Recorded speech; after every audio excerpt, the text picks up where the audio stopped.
And We you also have the live there. are recording also? Yes. Yeah, great. I mean, cool. it's like live streaming. Oh, really? Yeah. I didn't even know that. That's We have the cool. link there. That's great. That's great. Yeah. Can you hear?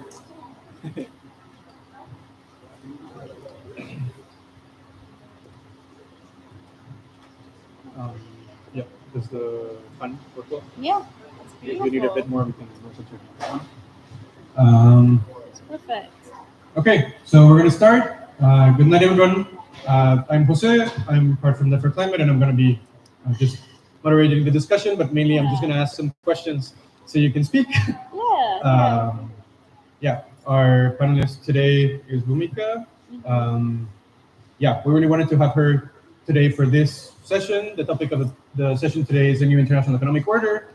We wanted to have you because, I mean, of course, you've written so much about the financial and economic system systemically in so many ways, and particularly about the new international economic order as well. And yeah, I mean, do you want to introduce yourself really fast before? Sure, yes. Hi, everyone. Hello, everyone. My name is Bhumika Muchhala, and yeah, I'm a political economist, but also I am a critical theorist, which I don't always share.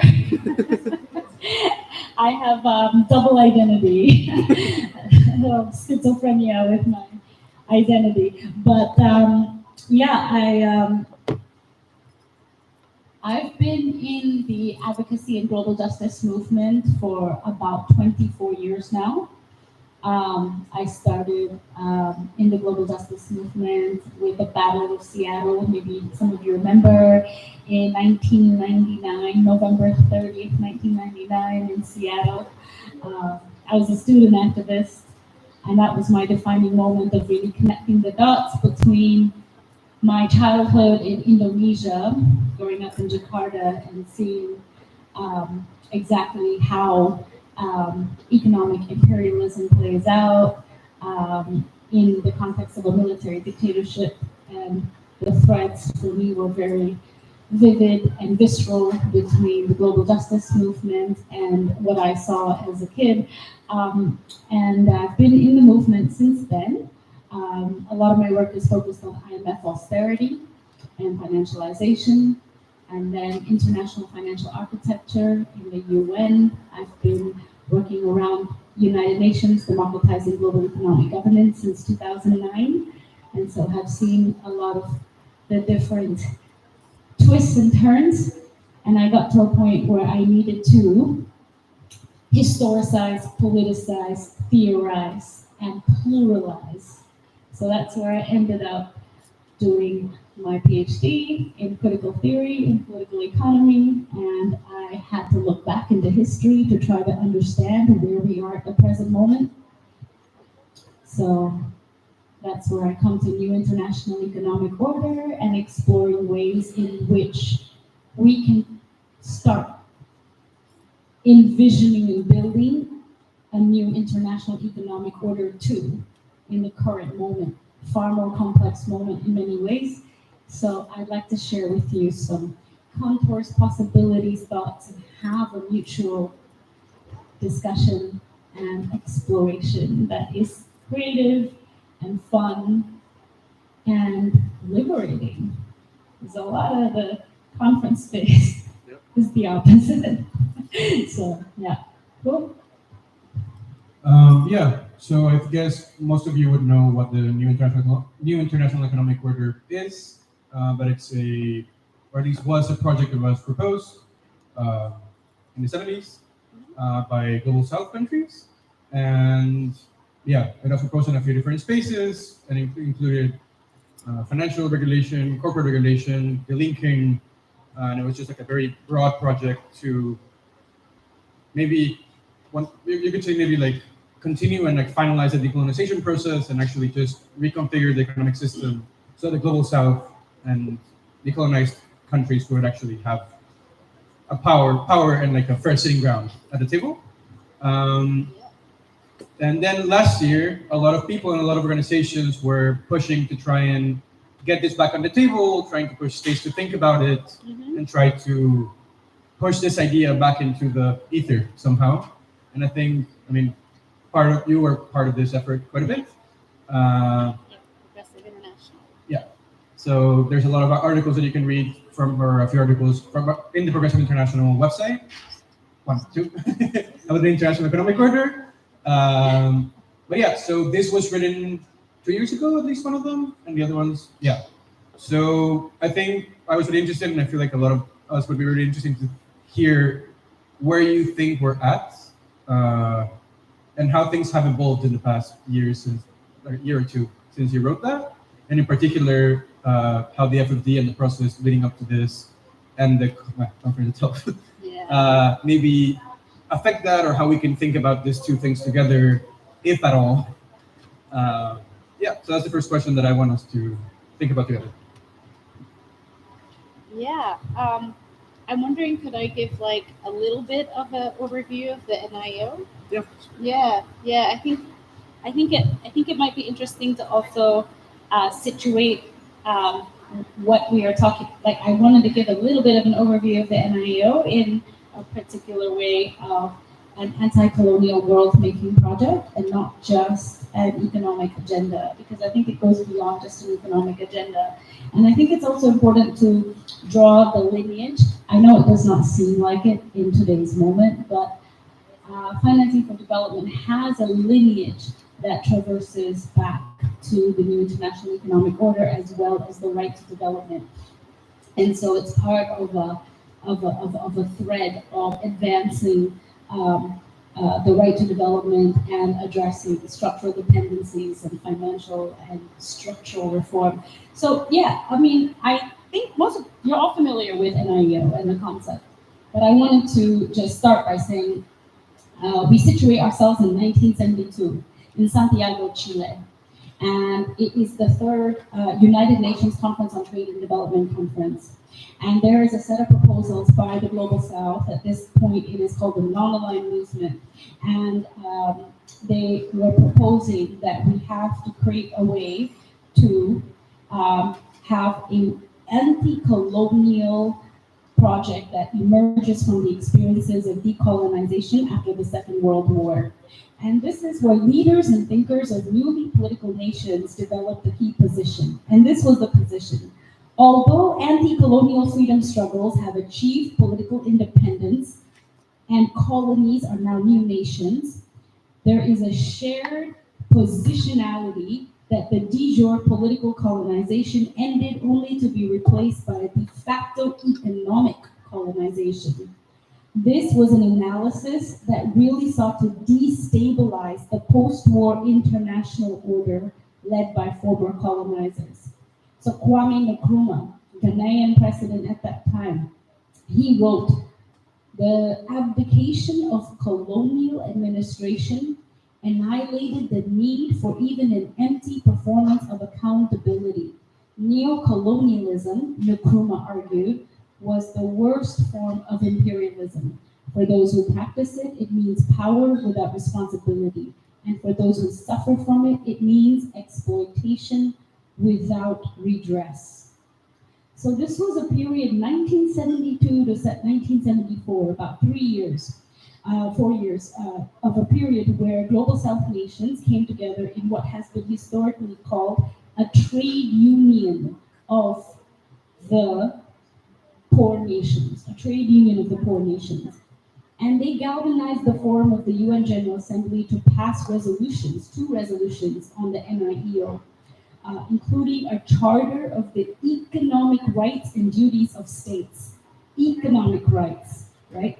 Which was thereafter completely erased from the formulation of human rights. Human rights referred primarily to civic and political rights, but not to economic rights.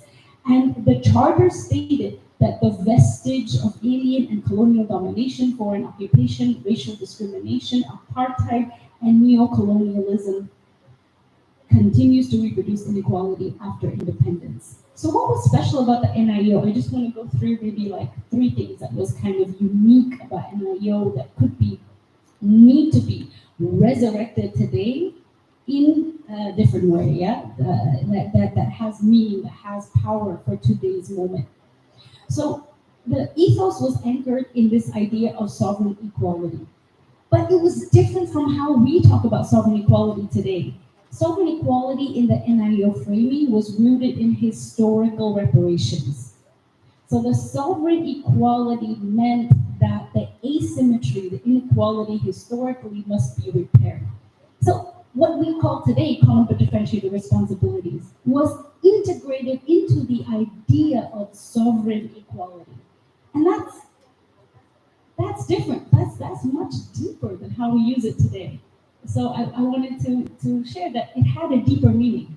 It wasn't just about a political boundary. It was a historical meaning. Other principles of NIEO included international redistribution, democratizing decision making. Sounds familiar, right? Everything we talk about today. Increasing the bargaining power of the former colonies, the right of self-determination, particularly over natural resources and land. And here's some of the principles that were interesting. Equity to counter systemic inequalities, equitable interdependence to counter hierarchical dependence, intergovernmental cooperation to counter unilateral coercion, and solidarity. Trade union, that's the words they use, solidarity to counter, uh, you know, power politics. So overcoming dependence was imagined as possible only in a context of equalized political and economic power. And reparations was integrated into this, that the past to present legacy of plunder, theft, and systematic wealth and resource drain required reparations. So it was a view that sovereign equality has historical material, right? Historical materialism that is inherent to the anti-colonial departure from the post-war international legal order that needed to be rejected and displaced in uh, the formulation of NIEO. So one of the core elements of NIEO that unfortunately we don't talk about enough today in our campaigning and advocacy is the international racial hierarchy or the legacy of racial capitalism that structures the global economic order. The NIEO reminded the world in discourse that international relations have origins, or the origin of international relations is interracial relations. Interracial relations. And racial and national are inherently connected, the darker nations. So, this really is about the idea that capitalism requires inequality and racism enshrines it, right? That's a direct quote of the critical theorist Ruth Wilson Gilmore. So, following this, there was also another key idea. If the nation state is a post-colonial construction, the Westphalian nation state, if it is a post-colonial idea, these borders arbitrarily drawn by former colonizers, just lines in the sand, right? The continent of Africa carved into blocks, the arbitrary division, the cruel division of India from Pakistan, the archipelago of Indonesia jumbled together as a supposed nation state. So if the nation state is a post-colonial construction with arbitrary and divisive features of colonial rule, so meaning that the very formulation of the nation state reproduces the divide and rule feature of colonial rule, then anti-colonial world making is about dispersing and delegating sovereignty beyond the nation state. And this is an idea I don't think have been upholding. This we don't explore this enough. This is the idea of centralized federal states proposed by the great C.L.R. Williams, who's a key architect in the sort of racial capitalist envisioning of the NIEO. So not just economic, but very much rooted in racial capitalism. So I wanted to just flesh out some of these principles that I think we don't talk about enough, right?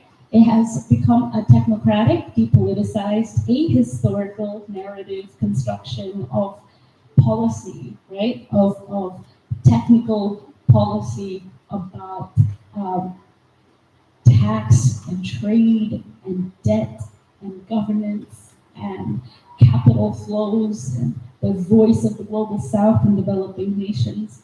But what is this rooted in? What is this rooted in historically? So I wanted to start with just fleshing out some of the principles and then perhaps offer some of the content of the NIEO, but I wanted to ask you if I could move to the content or you wanted to ask a different question I wanted to ask you. No, I think the content works well. Okay.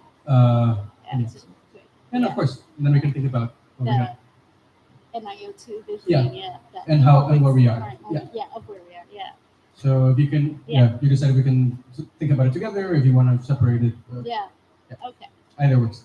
So I can share like perhaps some of the demands, right? I think we're familiar with some of the demands that came out of this conference, right? Debt convention, tax convention, redistribution, economic sovereignty, decision-making equity, structural transformation of the production structure, of the financial dependencies, the trade dependencies, the neo-colonial value chain, right, that subjugates the global south into commodity production and low value added and labor intensive exploitative manufacturing and labor intensive employment and precarity. So we know some of the demands of today. Let's look at some of the demands from more than 45 years ago and see how much of it is still resonant. So the demands of the NIEO, the structural demands, unsurprisingly, very similar to our demands today in many ways. Restructuring international trade and diversifying the South's production structures by addressing the unequal terms of trade. Sounds familiar, it's still true. A new commodity order through international commodity agreements and a common fund for commodity price stabilization. This has been erased from a lot of our dialogue and our demands. So, and it's more necessary than ever. We know how commodity prices go up and down with capital flows. But during the pandemic, there was a supply chain shock. There still is inflation and the food futures markets and how multinational corporations will speculate on the price of food and how that disproportionately impacts the global south who import food, who are dependent on food imports. And that's one of the big things about the dependency of on imports and the sovereignty that would be rooted in sovereignty rooted in food sovereignty and energy sovereignty and self-sufficiency. Another call was global redistribution and technology transfer. Sounds very familiar. Permanent sovereignty over natural resources, regulation of transnational corporations, and there were efforts back then to really put forward a legal mechanism to regulate transnational corporations, and today the binding treaty in the UN Human Rights Council has been blocked for years, right? So much of this has not changed, and that's really something to really confront. And one of the key demands, and I think most of you will laugh at this one, reforming the Bretton Woods institutions. Still pending. and Ed says particularly voice and vote, and it's just to think this was 1972, right? But they also had empowerment of the UN General Assembly as a legislative body for making binding international law, right? Even the negotiators in the UN General Assembly don't dare to talk about the UN in terms of binding international law, but this was a key demand. Another key demand was a realistic program for global socialism. This is something we don't hear about today. Another one was solidifying third worldism, or a vision of solidarity. And another key one was addressing the currency hierarchy.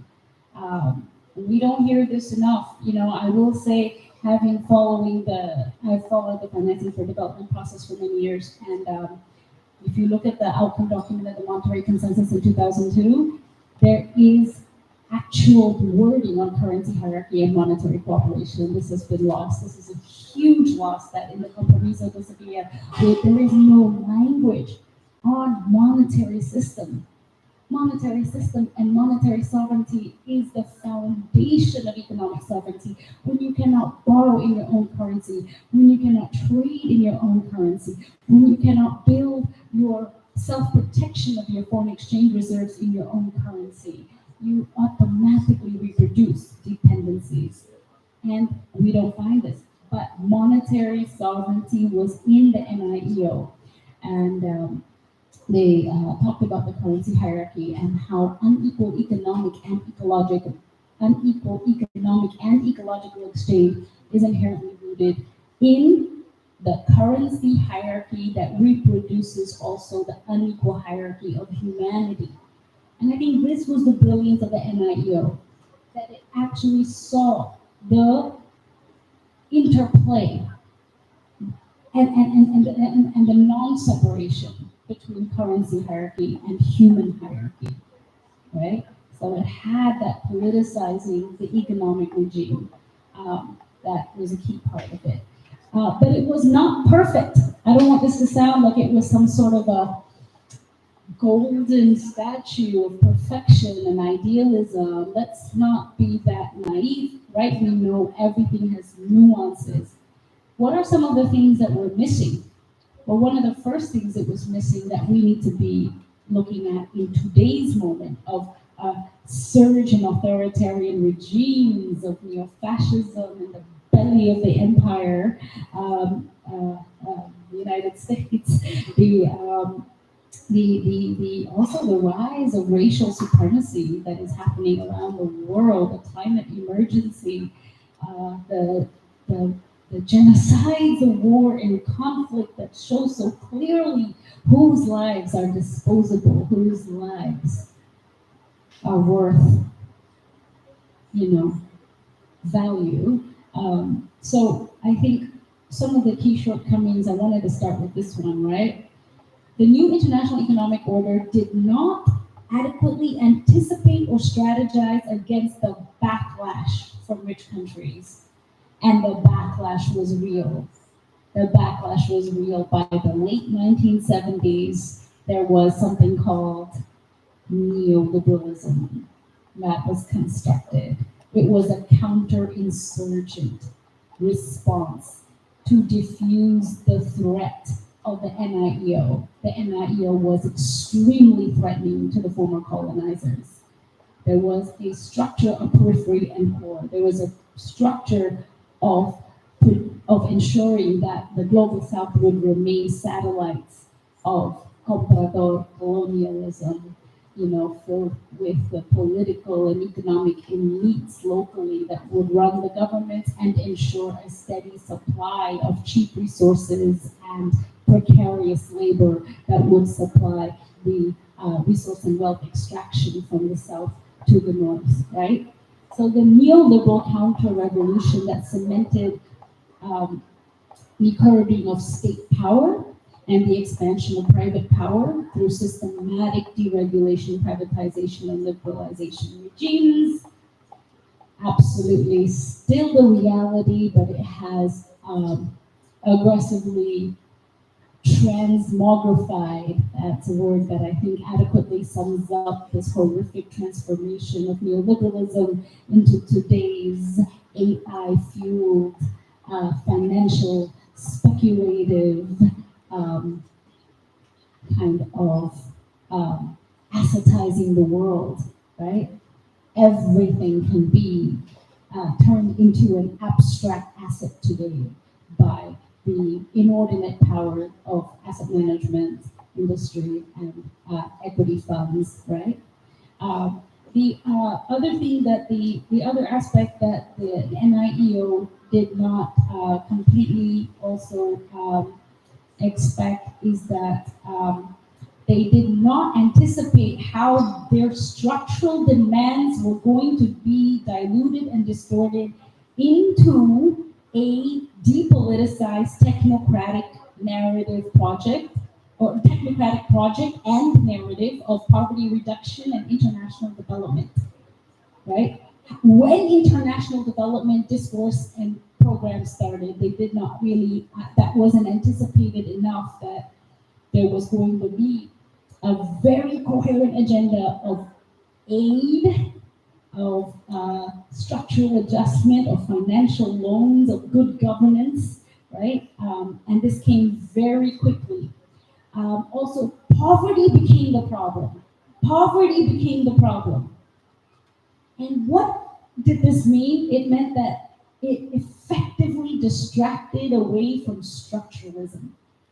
It became about poverty eradication and international development rather than sovereignty, structuralism, dignity, autonomy, well-being, right? Um, so, um, so one of the responses that was made um, by developing countries during this time to the project of poverty was concern over the poor is welcome, but poverty is a symptom, whereas the existing economic order is the cause, right? Also, NIEO did not address social reproduction and care economy, and there was no gender, there was no feminist economics or the social reproduction. It did not address the sexual division of labor. It did not look inward into its own patriarchy and elitism. You know what else it failed to do? It failed to address domestic equality, the social hierarchies within the global south, caste, indigeneity, indigenous peoples, the legacy of colonialism in the racial ordering of society. So NIO proposals did not have enough to say about the domestic distribution of wealth and resources or the practice of internal colonialism. So while the formulation of post-colonial states as the workers and farmers of the world reframed and politicized the global economy, it evaded the question of the working class and the farmers within post-colonial states. So Samir Amin, a key dependency theorist, an architect of Marxism from the global south, he said that the integrationist orientation to the global economy would only exacerbate economic dependence and further empower the post-colonial bourgeoisie and the urban sector while marginalizing the rural and indigenous. The idea that the developing world was akin to the working class of the world that could organize a trade union ignored the political and economic schisms between developing nations. So according to Samir Amin, rather than speak of a united third world, the post-colonial state should be divided into third and fourth worlds, with the latter constituting a proto-periphery of the former. Samir Amin argued that the NIEO was likely to benefit the more economically powerful states, while exacerbating relations of dependence within the post-colonial world. This has in many ways come true. Benefiting the more economically powerful states. We see this with the formulation and the structure of the BRICS today, for example. With that, I want to then make a turn into a collaborative discussion into what does a decolonial and reparative NIEO2 look like today? How could it, what would be the contours in today's moment? And there's no need to explain today's moment. All of you know it and feel it and see it and live it and breathe it and are tormented in it, right? So what does a decolonial and reparative approach? And why I use decolonial and reparative? Truly, I use decolonial because I want to extend beyond the economic. I want to go, through decoloniality, we can address the colonial matrix of power, meaning the construction of social hierarchies, the ontology of colonial power. By ontology, I mean the way of being, right? The way of being, the hierarchy of humanity. And we can also address epistemology, epistemic imperialism, the cognitive empire, right? So with that, I want to just maybe expand to what could that look like. So we know the world we live in, the unequal structures and relations. We know that international financial subordination involves the domination, inferiority, and subjugation expressed through money and finance, with effects of penalizing developing nations disproportionately. And we know there is a cognitive empire of neoclassical theory where Milton Friedman's edict of balanced budgets and sound finance very much rule all the finance ministries, whether it's Spain or Indonesia, whether it's Brazil or Angola. Sound finance is religion, right? So this is where I want to offer a framework of dual delinking. For me, dual delinking is a formulation that braids and intertwines inseparable integration of the historical, material, and structural, and the epistemic, ontological, and relational. So I'm really trying to expand far beyond just the confines of FFD, right? In historical, we have reparations and colonialism. In material, we have the extraction of resources and wealth. In structural, we have the architecture of the global economy. In epistemic, we have the capture of neoclassical economics and neoliberal thinking, not just the finance ministries, but in our classrooms, our universities, our pedagogies, our syllabi, our economics degrees, our think tanks, our policymakers, our, possibility horizon, right, defined by this epistemic capture, this epistemic imperialism, by ontological, the unequal hierarchy of humanity. So we have to talk about race and caste and indigeneity and sexuality and gender and social reproduction and the relational. And the relational, we circle right around to Marx, the unequal social relations that underpin unequal economic relations. So this means the relational, we have to talk about class, that word that has disappeared from so much of our struggles, class. So this is a concept of dual delinking. Let me explain delinking just really briefly. Delinking was proposed by Samir Amin, I circle back, as a strategy to reorient external relations of the global south from economic trade and foreign policy to the priorities of internal social, economic, and environmental needs of people. The articulation of delinking is, quote unquote, aspiration towards autonomy and agency of networks of producers and citizens to self-organize for sustainability and social justice. So, worker cooperatives is delinking. This involves a national project of building a development strategy rooted in an agenda of domestic resilience in agriculture and industrial self-sufficiency. It would also involve the task of a state or social organization. It would involve political and or operational refusal to comply with norms and rules involving preparation. What do I mean by preparation? It would involve a preparation of a coherent strategy to confront the expected backlash from an international financial system and economic colonialism not designed for equity, not designed for equity. And it would involve building resilience through strategic partnerships, alliances, collaborations, investments, networks, poolings, alternative lenders of last resort, poolings of foreign exchange reserves, alternative financing sources, national development banks, commodity boards, regulatory boards. It goes on, right? And just to throw out like a very broad range of possibilities of what that structural delinking could look like. Delinking actively calls upon communal and solidaristic economies, but also wealth and asset redistribution, regional and national institution building, and much more. And I think along with this, for today's moment, it would involve in the wake of a just transition and the required transformation of energy regimes. It would require decolonizing the global value chain. Decolonizing the global value chain away from the lead firms that control production and employment and the export-oriented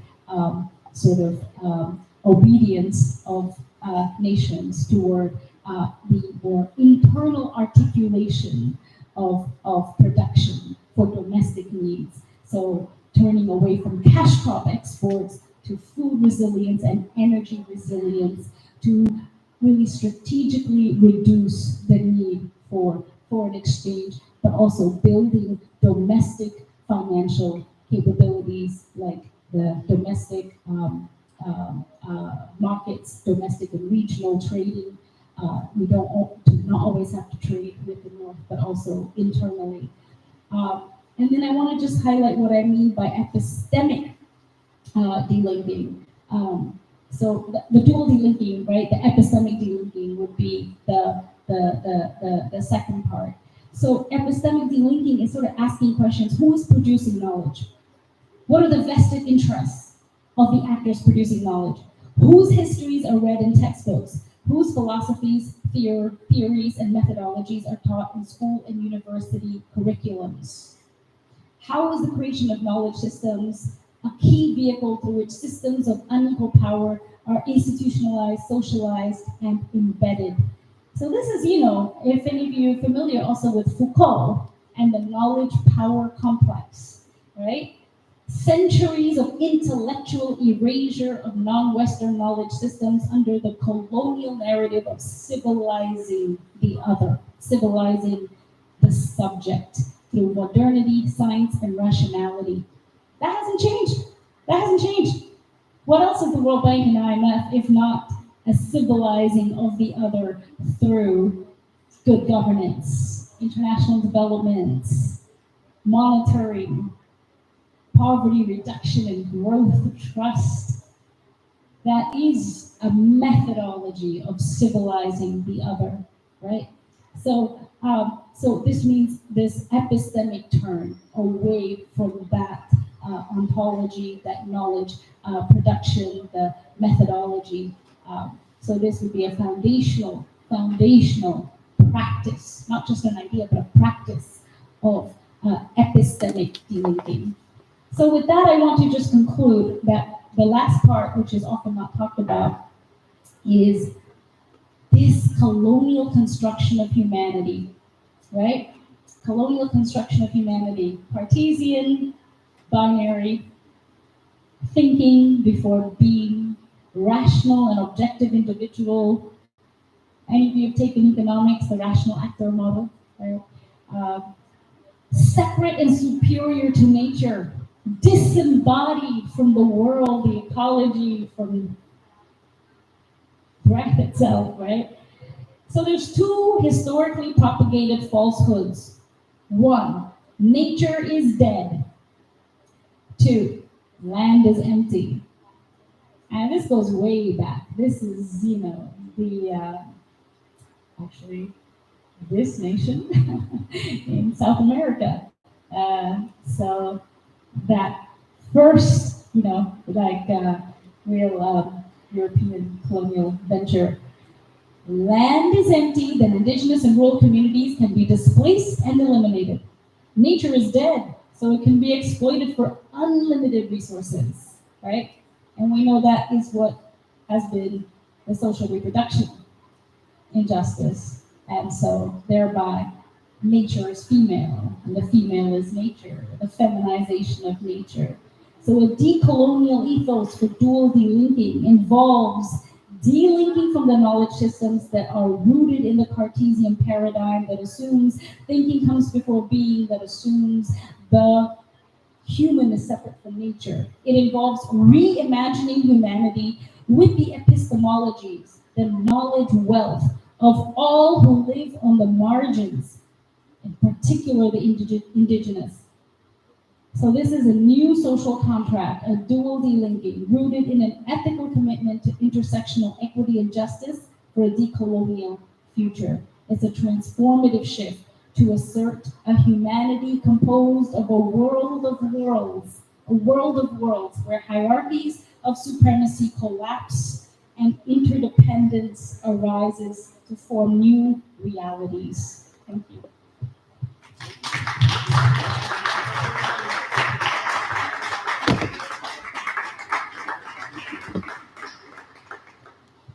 Yeah, I mean, I think from that last sentence, you can link back to, yeah.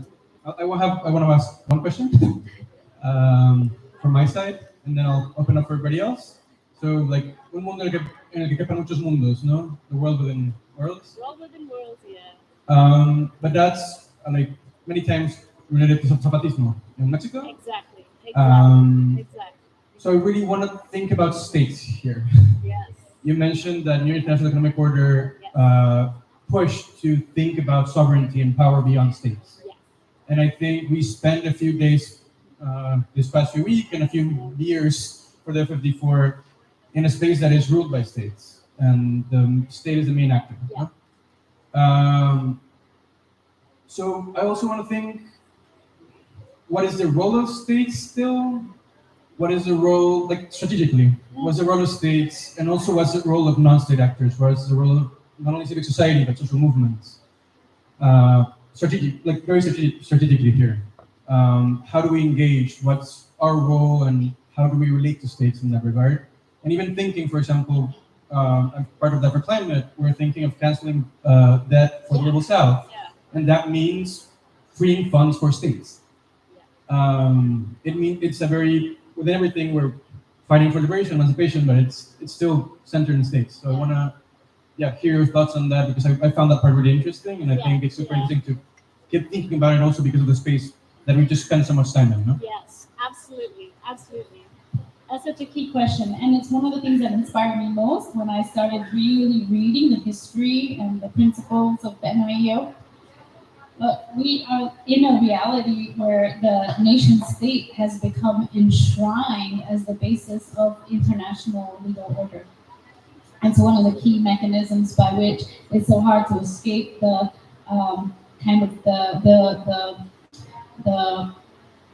I guess the ontology, the very being of the realm of existing within the nation state. Yeah. What are the possibilities outside of it?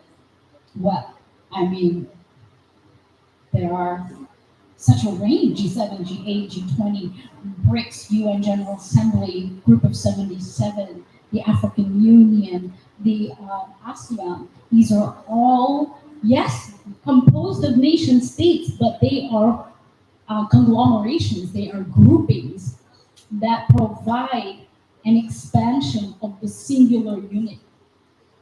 But it's not enough. It's not enough. When free trade agreements are negotiated, it's with one state, or it's with a group of states that still lacks bargaining power. When debt restructuring is negotiated, it's between a group of creditors, including some of the most powerful actors in the world, the private creditors, and a nation state. Can we reimagine debt restructuring modalities where you form debtors collectives, you form borrowers clubs, union of debtors that can increase their bargaining power with the creditors, that can demand equitable treatment between different cases of debt restructuring, that can point to best practices? Hey, country A got this deal, so country B says, we want equivalence, or we're going to partner with country A and we're going to negotiate together, or we find an alternative lender of last resort that can help prevent default when maybe more than just one sovereign state can organize together. So this is not a new idea. There was something called the Cartagena Fund that was duly disbanded in the 1980s. So this has precedence. I think going forward, it's really about the role, our role as people's movements, our role as social movements has always been to hold the state accountable, right? The vested, entrenched economic and political elites, the formulation of the nation state in the framework of comprador colonialism, the practice of internal colonialism. The North can eat the South, but the South has to eat internally. By eat, I mean the kind of ethos of cannibal capitalism, the net appropriation and extraction. If the North can extract and appropriate from the South, what the South has to extract and appropriate from is its own people. And that maintains the unequal hierarchy of humanity to facilitate that, where the Adivasi tribes in India, in the foothills of the Himalayas, are exploited far more than the urban professional educated in Delhi. So that's the practice internally. So our role is to hold that check and balance. Our role is to push forward what could be possibilities for equitable democratic collectives, right? The G77 has traditionally been that trade union of the South in many ways, but it has increasing limitations. How can we think of BRICS? It's rife with contradictions. How could it not be? It's rife with contradictions. The key critique is that it reproduces the neoliberal logic amongst its own formation, right? At the same time, it is multipolarity. At the same time, it injects multipolarity.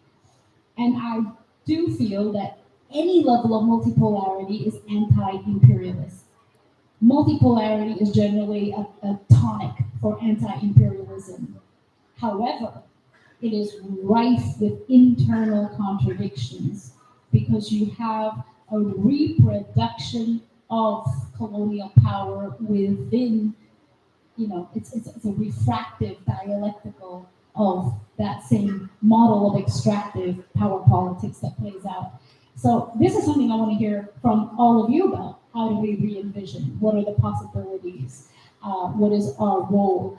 I also want to say, I think our role is to push the limits of the imagination, to imagine new ways of being. And that's one of the reasons I'm so interested in sharing some of these old principles of the NIEO and the old sort of the constructions and imaginaries that they were able to bring. This imaginary is wholly lacking in a lot of our technical advocacy, which is materially limited. It is limited to the material and structural because it doesn't go as far as relational, ontological, spiritual foundations of colonialism, right? So think opening up the imaginary to reconfigure possibilities, because this imaginary is not going to be exercised on the political and official level. It's going to be exercised by us as thinkers and theorists, as writers and architects of the futures, right? Thanks so much. Yeah. Yeah, really want to think about this. Yeah.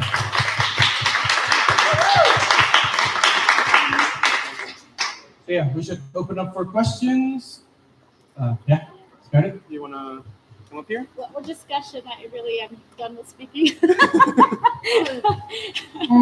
if you have questions, I think it's better if you come here. So if you want to listen video, Is it okay? you've been fantastic. Like Oh. I love you so much. Thank you for coming. My question is, I've been hearing, especially in the civil society organizations, but not only, some voices saying that BRICS is the implementation of the new international economic order. And I'd like to hear what do you think about, because for us as the climate is a little bit shocking, like that's not addressing the power and profit relationship, that's just imperialism, another way of imperialism and political advantage and leverage and so on. So what will be your perspective on this concept? Can I turn it back? Can I hear what other people and what we all think? Yeah. Yeah. And that we Okay. can have a If anyone wants to dialogue. come and- A dialogue. Yeah. Great. Thanks a lot, Bhumika. Yeah. I'm also your fan. Yeah, I really like your presentation. Also, maybe just wanted to ask a question to expand a bit on the power of credit rating agencies into this new international economic order. So, My yes. favorite topic. Thank you. So I guess you need to talk about BRICS and credit rating agencies now. Oh my god.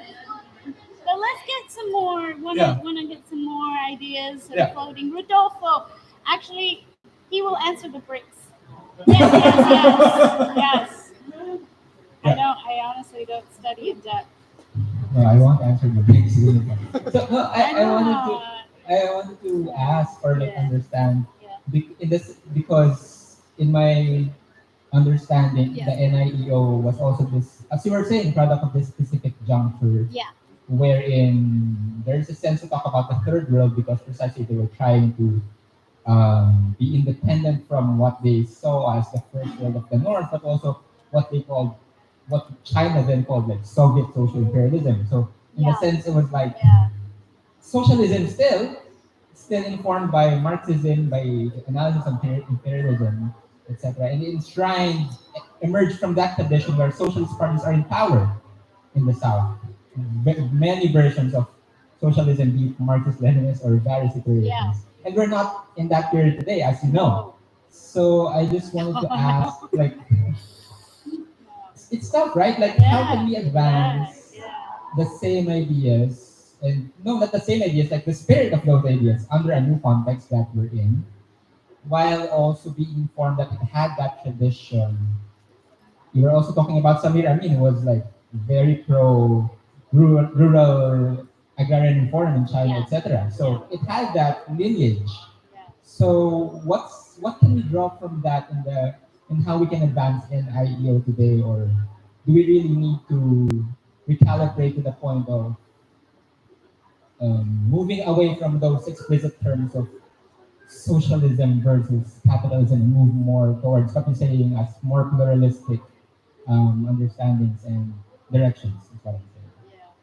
Yeah. Okay, so I think what we can do Yeah. is we'll give Yeah.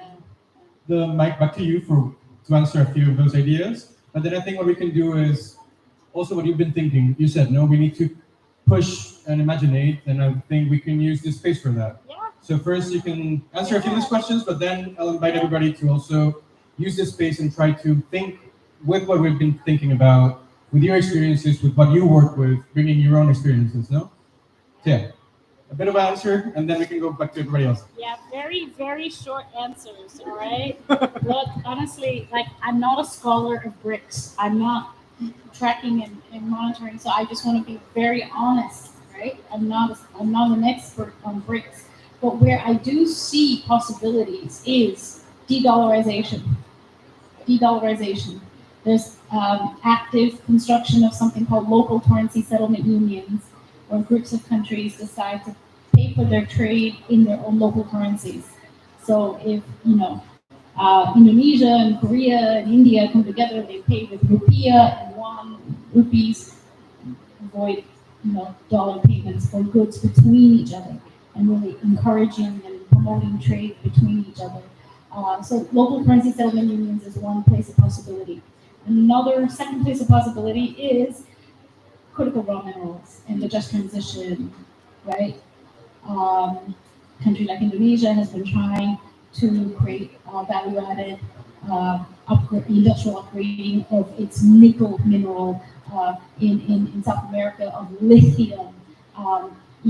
Zambia and copper have, so much potential in all these raw minerals, right? Which is explicit. The North wants control over. These are the raw minerals they need for their green, so-called green transition, their so-called response to the climate emergency. So one, de-dollarization, local currency settlement unions, creation of regional institutions and alliances. There have been so many in the past. There was ALBA, there was Mercosur, there's Chiang Mai Initiative, multilateral. Most of these haven't been able to survive. There was proposals of an Asian monetary fund after the Asian financial crisis by Japan, right? So there's no dearth, there's no poverty, there's no lack of ideas and proposals. It is the very is a very difficult reality that they are creations that do not survive the light of day. As soon as they are proposed, as soon as they are created, they are obstructed, they are destroyed, they are debilitated, right? And I think maybe a third possibility of BRICS is really expanding their regional trade markets, expanding their regional trading, so that there is less dependency on exports to only a few rich countries or the so-called, developed country markets. If they can expand regional trade and regional linkages, regional value chains, develop regional firms, develop regional enterprises, the concept of the region, right?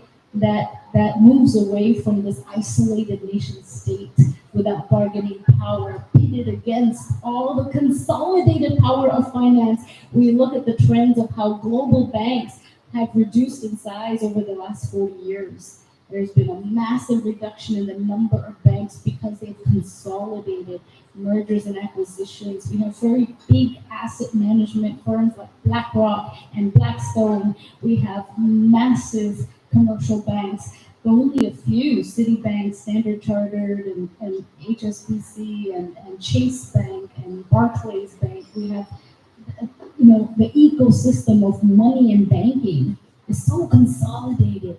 Compare that to the ecosystem of nation states, right? 194, right? So these are some possibilities. What was the other question around? CRAs. CRAs. Okay, so that's my favorite topic right now.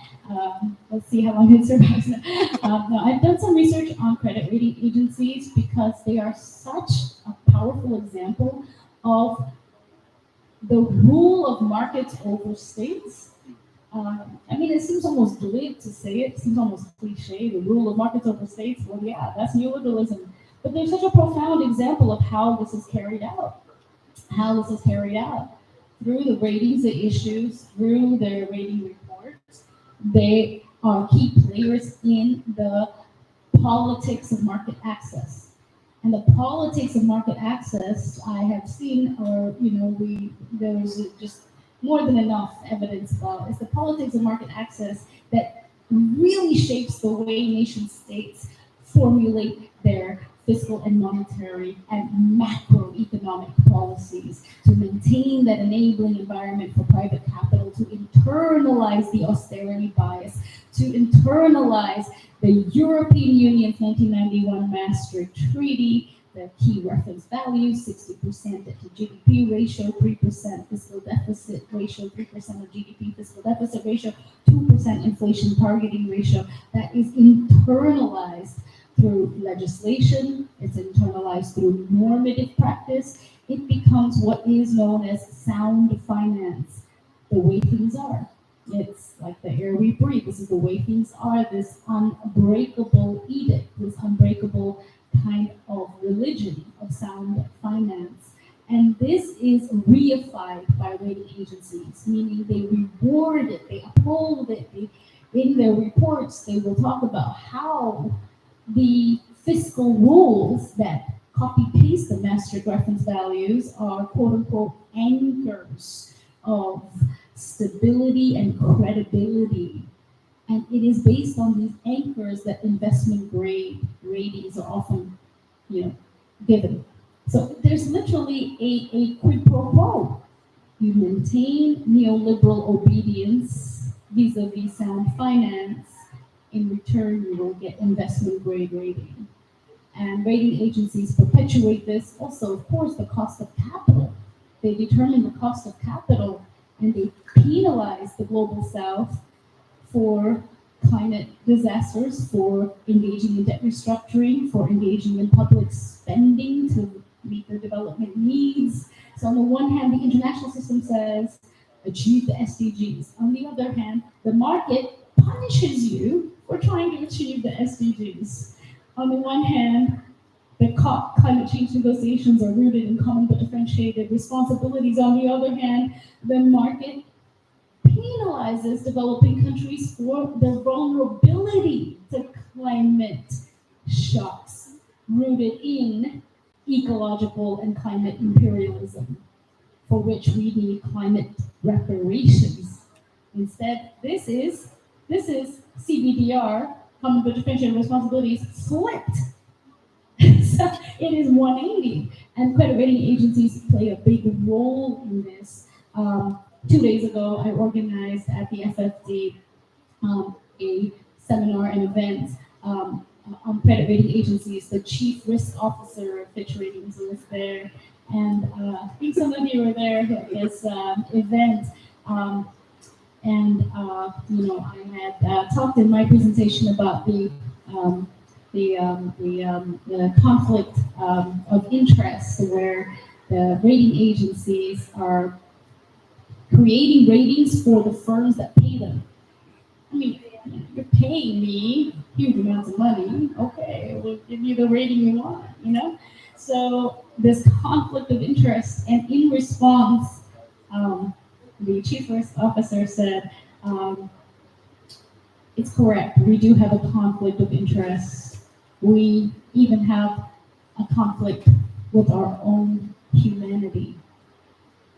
It was profound to hear that being said aloud, and really shows that the logic of the market is well understood. It was interesting that he did not deny a single critique, and actually affirmed this is the logic of the market.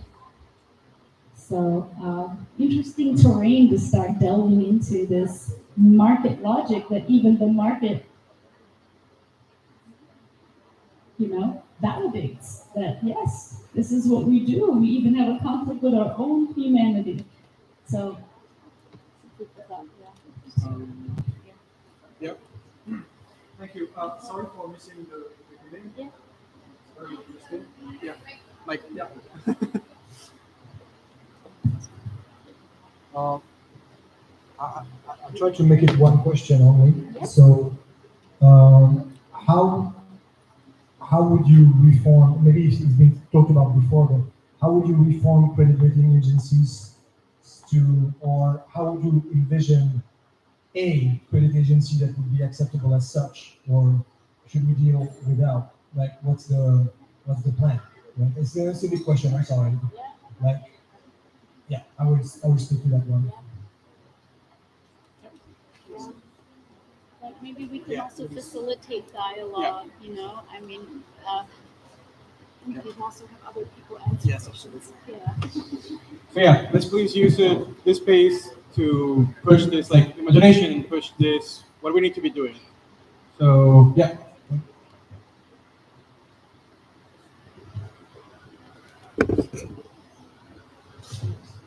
Hello. Well, thanks a lot for your sharing and everyone here also for interacting. Yeah, just in terms of imagining, you talked a bit about the alternative to nation states being this convergence of nations, and you talked a bit about the kind of like smaller scale regional aspect that you can have. I think, well, this is maybe just like an idea, but that 21st century offers a lot of technological options to do without states, to do even without regions, and to really organize in your own community.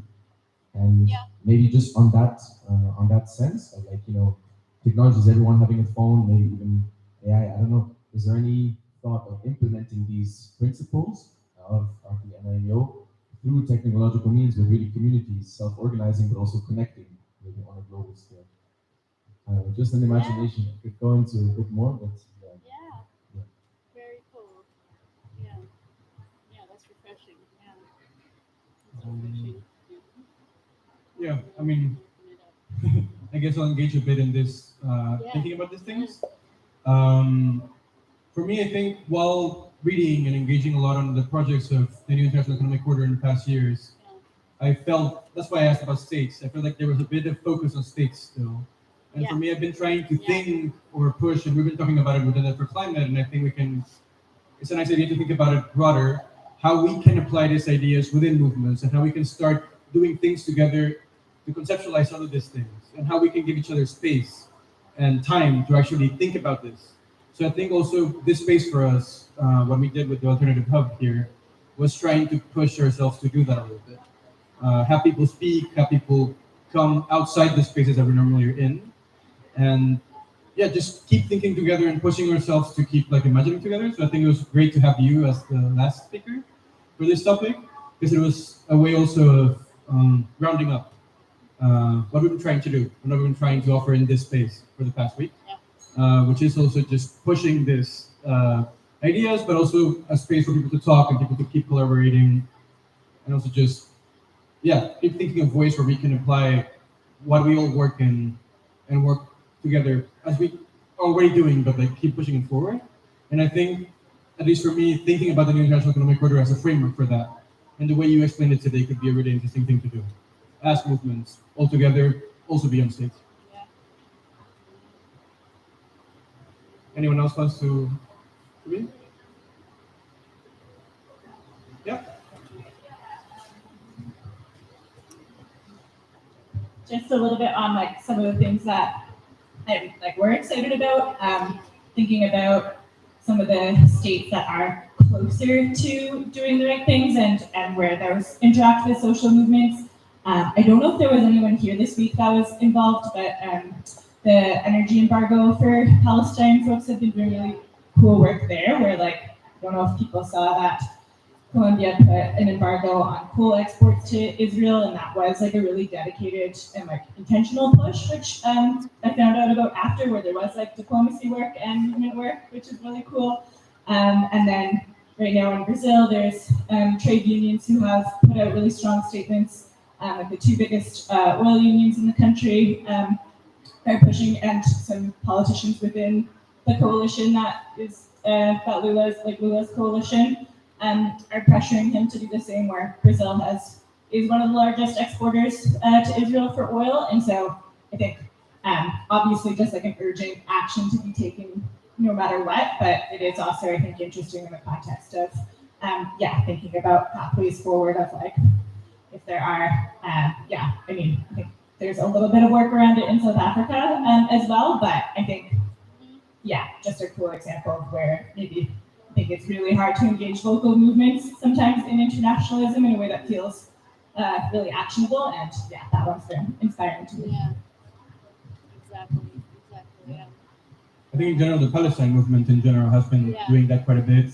There's a really cool, like Brazilian movements and Argentinian movements are doing that quite a lot, working on against Mecoro, the water company, like Israeli water company in Argentina and in Brazil, and also just linking with communities in super interesting ways, pushing their own states. I think that's been, and also just pushing Brazil to stop contracts with Mecoro. I think that's a really good example of how, like, the link between organizations and stuff. Absolutely. Yeah. Any other inputs, ideas, reflections, anything you want to think about from what we've been hearing today? I think it's been like very fun inspiring. So, yeah. Again, I don't know if it's been talked about before, but there's I keep thinking and I think mentioning China in questions because we talk a lot about CRAs that are actually based in the US, and they're all based in the US, right? Yeah. And so, Only three. right, the big three. The whole three. But now China is becoming a large, if not the largest creditor for new debt in a lot of countries of the global south. I don't know the exact numbers. And so, do we know how they decide their credit rating? The way I see it, it's very political, but it's also economical. So I'm really curious about the way they do it. And it can be said that they do it in a way that is keeping the debtor countries, certain form of debt feudality, just the same way as like the former colonial powers of the West do and did. So I'm wondering about that because, in fact, China is a different model. In what way is it like to be criticized, and what is actually potentially interesting in it, at least in terms of decision making? Um, so I'm wondering about that in the sense that we have to be ready to shift our critic, I believe, as a movement. And also, as we are in the process of globalizing this thing, as you can see around you, maybe get in touch with actually Chinese people and Chinese dissidents. That's something I really have in mind, which is really hard and complicated. And fortunately, I've been able to actually meet some of those, and that's quite special to actually interact. I think it's just that, I feel like there's a need for a global movement, and we can't escape the question, I believe. So, I would put it down there. I'm not asking that directly to you because that's too much. I know, Jose, you work on that, no? I know you do.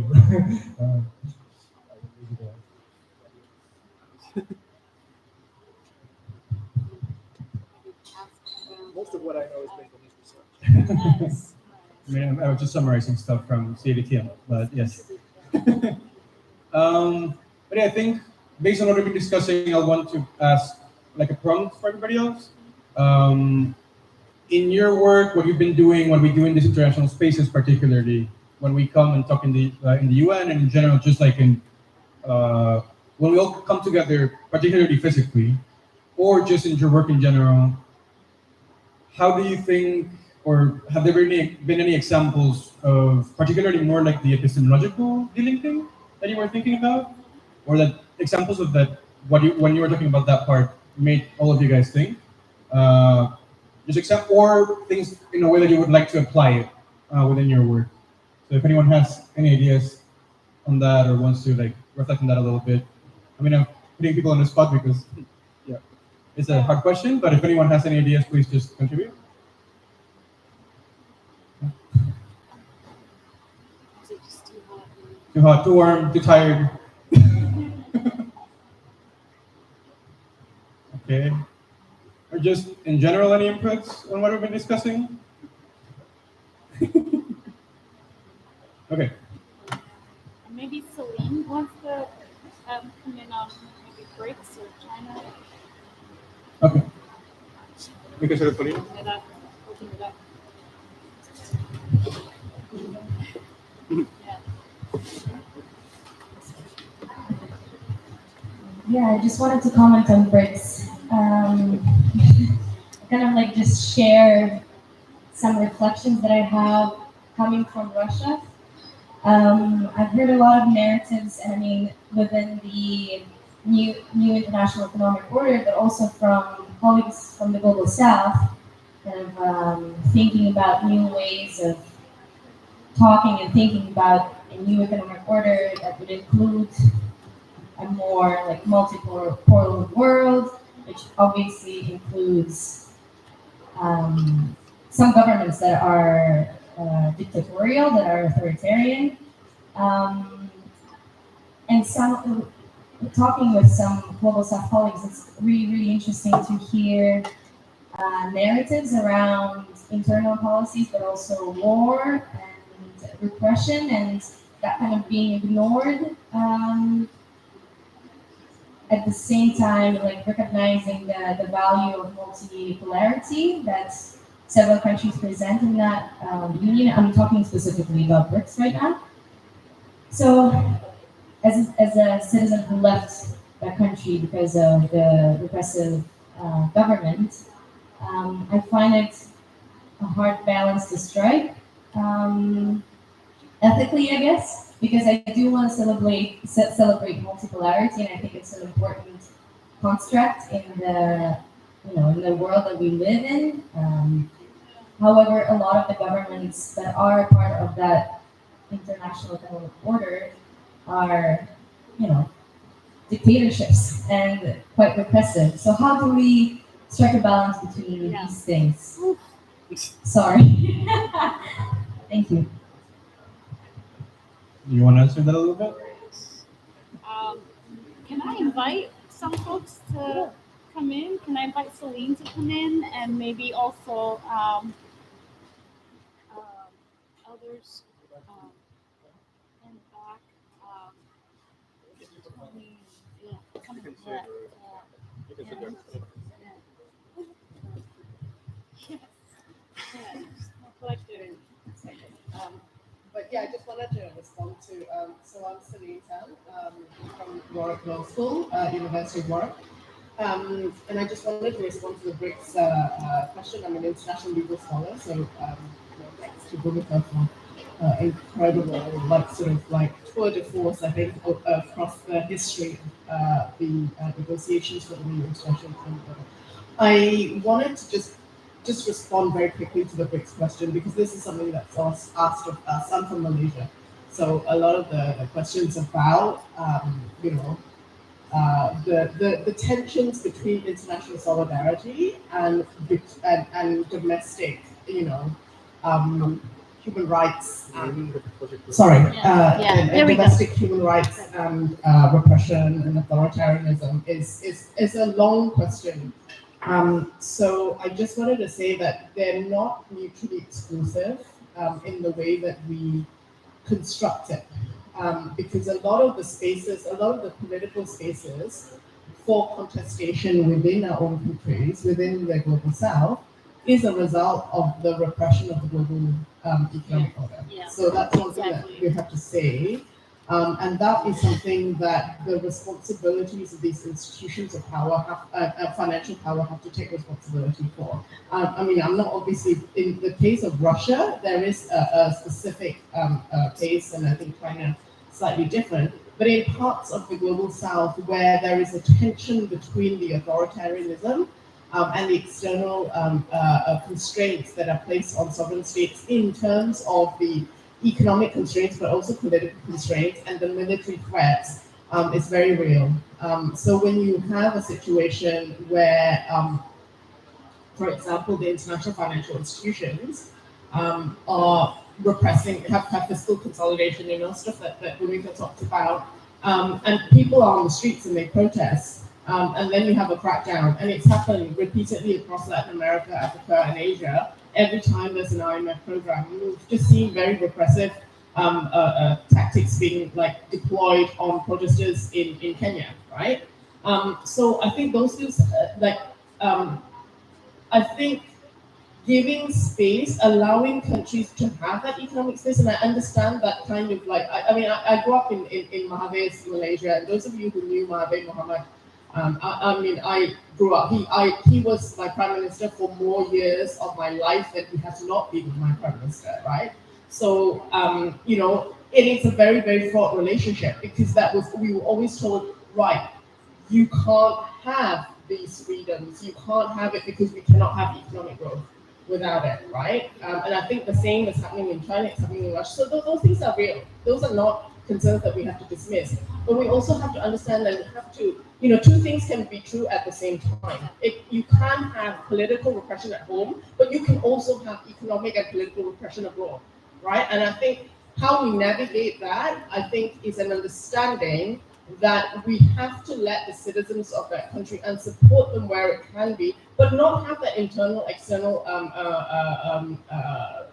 imposition. I mean, how is it helping anybody when we have sanctions? I mean, I've got students from Russia, right, who are, also economically deprived. I mean, there was times where they couldn't even pay their school fees because, you've had this, like, the SWIFT payment system throughout, there are sanctions, and they've had to, go via a third country and like convert to US dollars in suitcases and pay their university fees. I mean, this is like ridiculous, right? So I think, we have to talk about it, but it's also about supporting movements across the world, where you are. So anyway, I've gone on too long, sorry. No, it's been great. Thank you for the input here. mean, that was so critical because I grew up in Indonesia under the Suharto military dictatorship, which was put in place by the United States CIA, Central Intelligence Agency, in one of the most brutal coup d'états in modern history. In fact, the CIA calls it the Jakarta Method, and there is an incredible book by our incredible journalist, author, Vincent comrade Vincent Bevins, called the Jakarta Method, that shows how it was then applied in Chile, it was applied in Nicaragua, it was applied in Egypt, it was applied in Congo, the Jakarta Method. And let's look at the configuration of foreign direct investment in my childhood. Exxon, Mobil, Chevron, Texaco, BP, Shell, it was all big oil, crude oil exports. In order to organize the facilitating conditions for that scale of extraction, it required a military dictatorship where the rule of army would facilitate the extraction of big oil. And this is just intuitive. We know this, we see this. But let's fast forward to the current moment. The current moment is about financializing and assetizing, securitizing biodiversity, ecology, public services, public systems.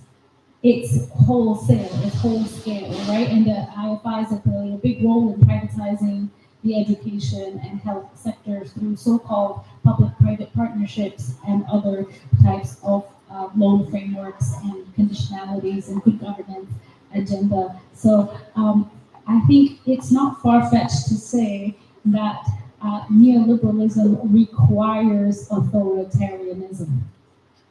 As long as there is a neoliberal ethos, we will have authoritarian facilitating mechanisms. The state has not shrunk. The state has not shrunk. It never shrunk. The state has been well and alive for the purposes of neoliberal extraction, to facilitate the laws, the institutions, the mechanisms, the enabling conditions. The state has only shrunk for people, for the social contract, for social provisioning, right? And again, you all know this. You know this. You know this. You see this. You live this. It's intuitive. How do we counter this logic?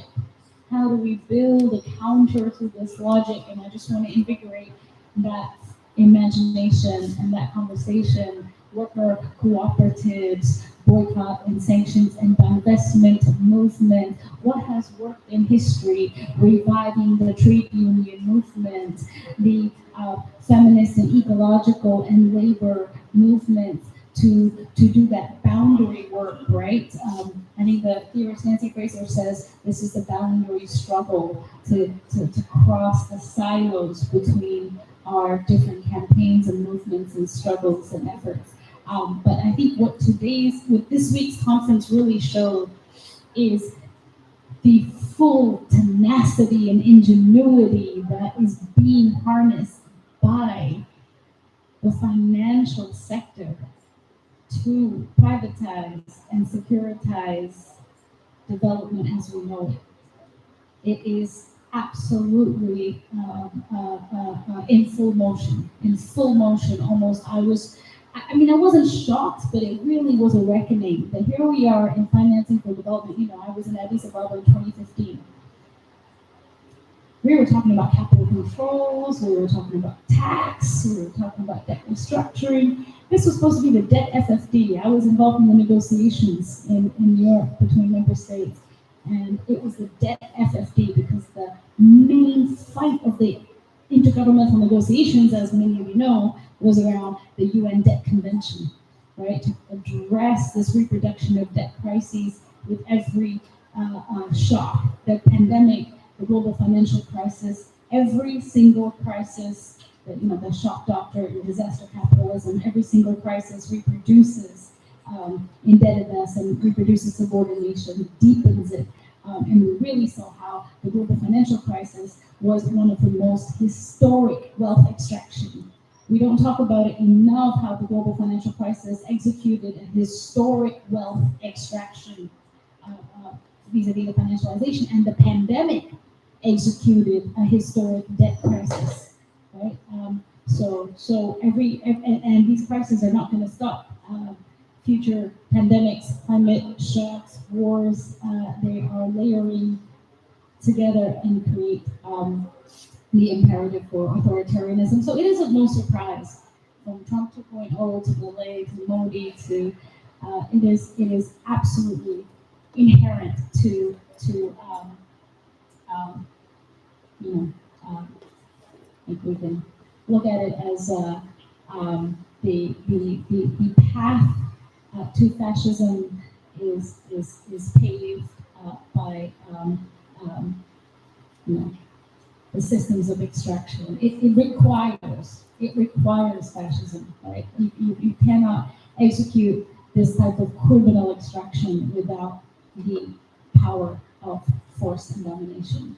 So some food for thought in terms of the imaginary we want to build, in terms of the epistemic and ontological and relational delinking we want to build, you know.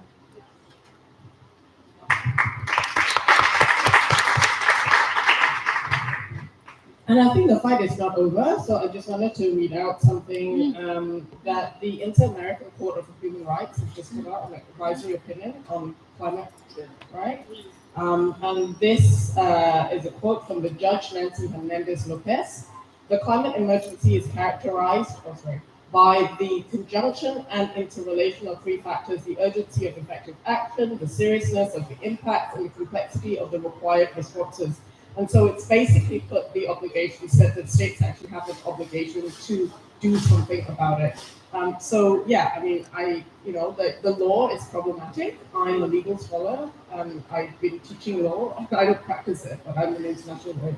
And I understand that the law has been used in various respects, but it's something that we keep pushing for. That's a space, and we can see it in the climate litigation that's coming out. That's been very positive. So use those avenues, I think. Use those avenues, yeah. ICJ. Yep. Yeah, I wanted to invite maybe one or two more interventions, and then we're going to start closing up. So Ali, and then is someone else to speak? Okay. And Tony, yeah. Let's do Ali and then Tony. If you want to come over. Yes. Now that we are speaking also a bit about financialization, I wanted to ask also your insights on the asset management industry. Do you envision, because thinking on imaginaries, radical imaginaries, do you envision its fall? How do you envision like the path towards the fight against them and all the big power they have accumulated, because they are more powerful than most of the states in the world? So it's like, what are your thoughts on that?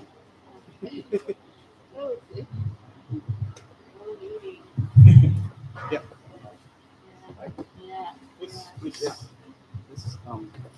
That's not what I was going to speak to, but I can actually speak to that a little bit. Exactly. Yes. I think like all the powers that we're talking about, it's very challenging. All I can say about that is I run campaigns on deforestation and human rights. Thank you. Get comfortable. Okay. Collective. Love it. Yeah.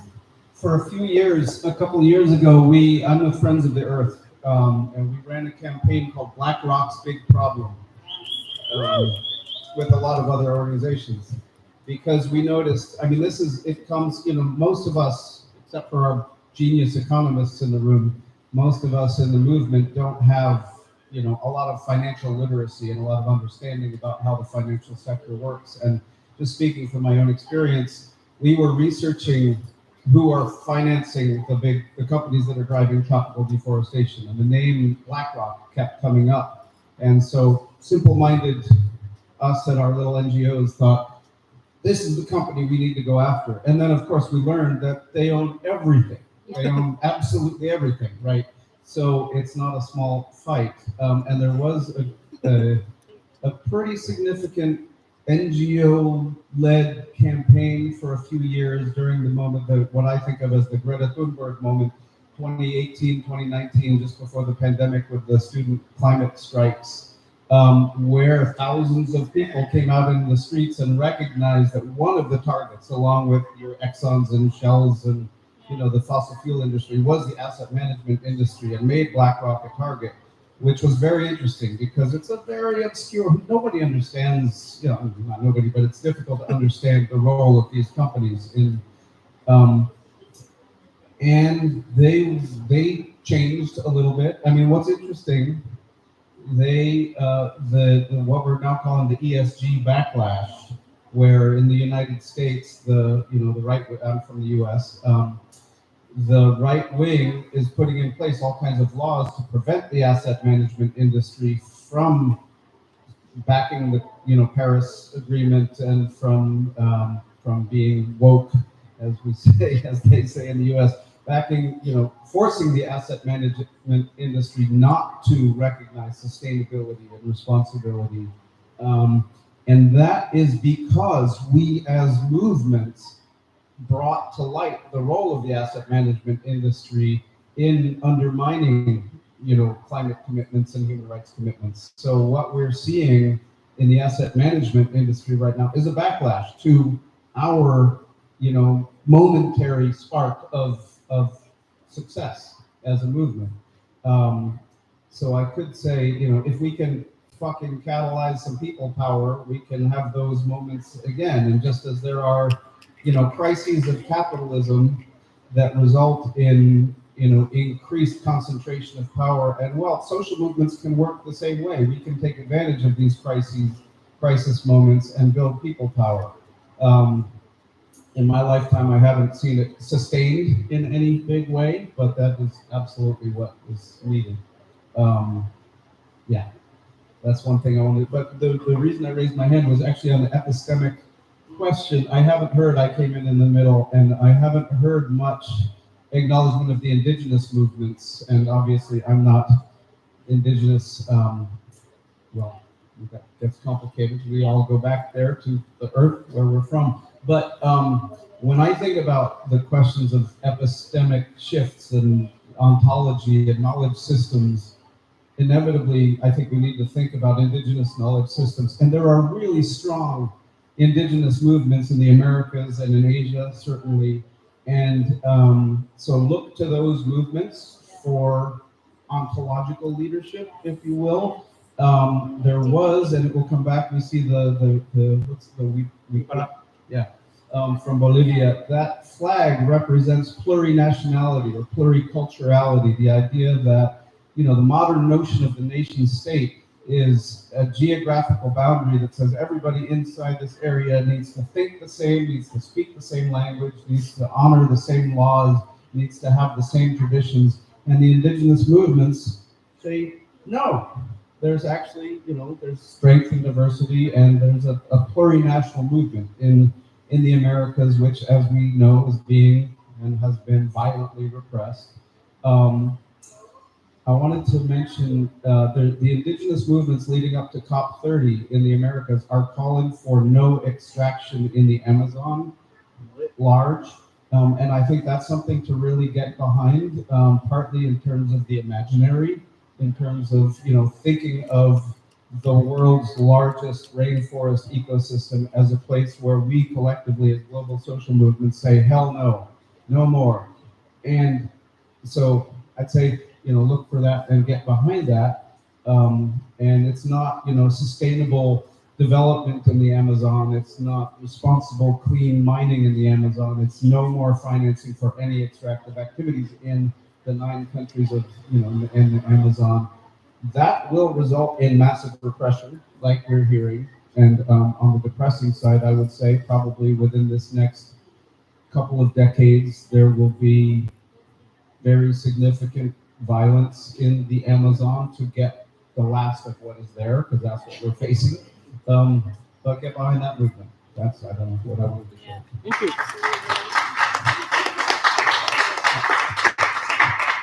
So I think these last interventions have been a great way to finish not only this talk, but also just the 4 days and 4 panels that we've had here.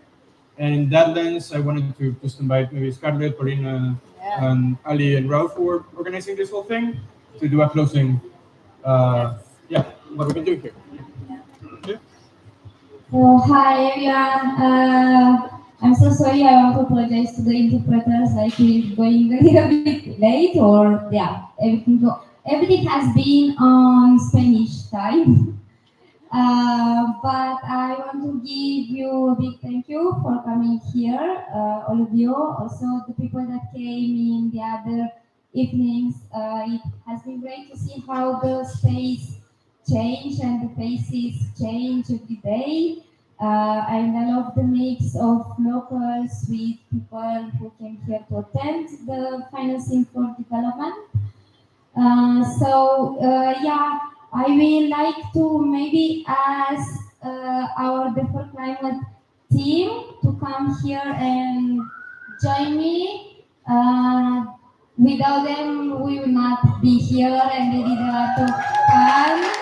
So big round of applause for these folks. So we have Ali here, Jose, who's your amazing facilitator, Miriam, Juno, Kimo, Efke, Lorraine, Yana. Arthur was not there for climate, but yeah. We also have Nabi, we have Raouf, we have Antoine, we have Angelo, lost somewhere. So Angelo, big brother, if you can hear me, you can come, please. Okay, and then I will also like to invite here Polina, was like a fantastic help. Thank you so much.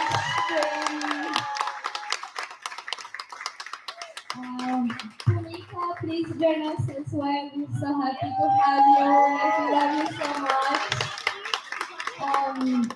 And then if someone can help me, if someone knows Angeles from La Coordinadora, no, okay.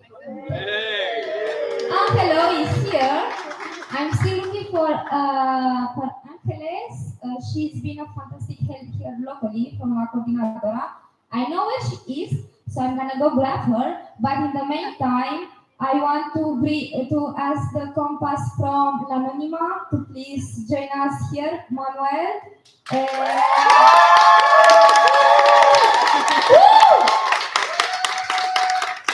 Without them facilitating the space for us, it would not have been possible.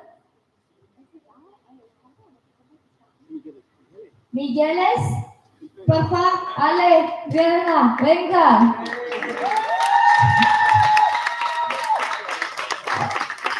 Also, there are two other amazing, absolutely fantastic people from L'Anonima that are not here today. It's Salva and the little doggy that came and made everyone laugh. Loves carrots and water, of course. And Pablo, who has been an amazing help. They are not here, but we're gonna make sure that they will get your applause. And in the meantime, I want a huge round of applause for our amazing interpreters that made everything. Love you guys.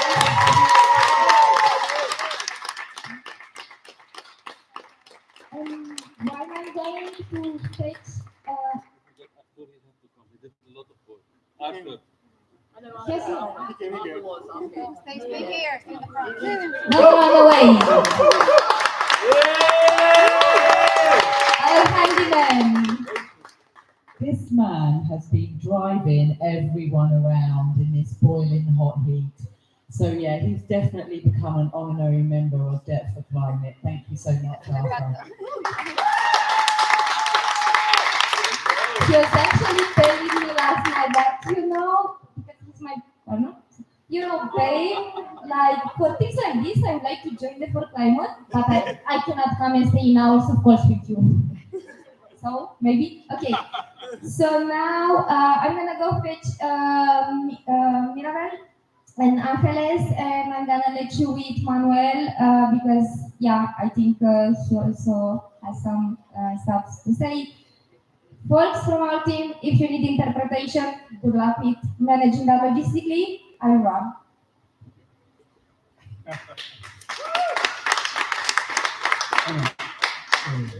Buenas noches. Ya es tarde, voy a ser muy rápido. Para nosotros, el grupo que conformamos la Anónima, somos un grupo grande y pequeño a la vez, porque hay muchísima gente, pero la militancia es menor. Estamos dentro de este espacio que se llama Tramayor y para nosotros ha sido un inmenso placer trabajar con Deuda por el Clima durante, ya llevamos cerca de una semana. Ha sido muy interesante. Son unas personas muy, por lo menos todas las que hemos conocido, son unas personas muy agradables, muy simpáticas, muy buenas personas, muy buena gente, como decimos aquí en Sevilla. Y la verdad que ha sido muy fácil ponernos de acuerdo para todas las cuestiones que hacen falta para que este espacio pudiera salir bien. Las conferencias han sido muy interesantes, las distintas acciones que se han hecho a nivel fuera y dentro también muy interesantes. Estamos muy contentos y esperamos, tanto nosotros como espero que también ellos, que este trabajo que ha empezado aquí siga en el futuro y podamos seguir trabajando para acabar con la deuda, para acabar con el sistema patriarcal y para acabar con muchas de las cuestiones que están pasando en el mundo. Así que muchísimas gracias.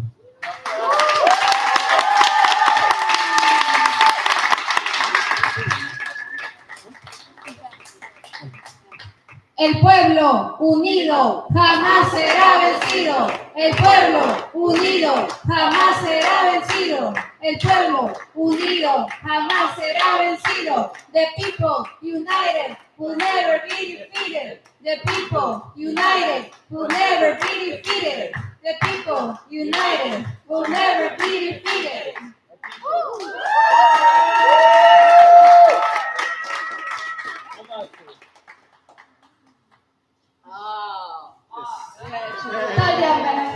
Told you I know where they are. Venga aquí, Reina.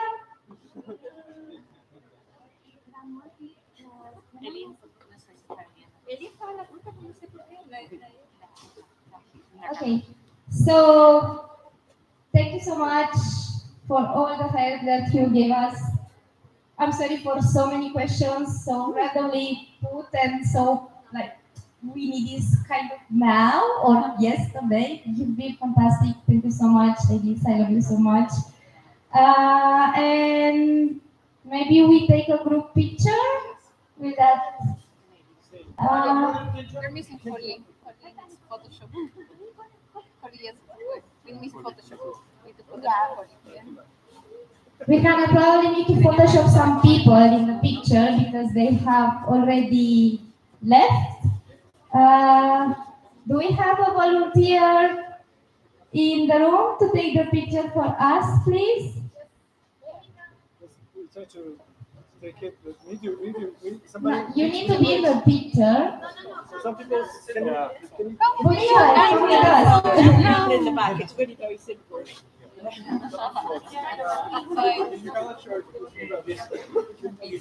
Actually, oh, we are still live. yeah. Oh, we're live. Yeah. I don't know if you're watching.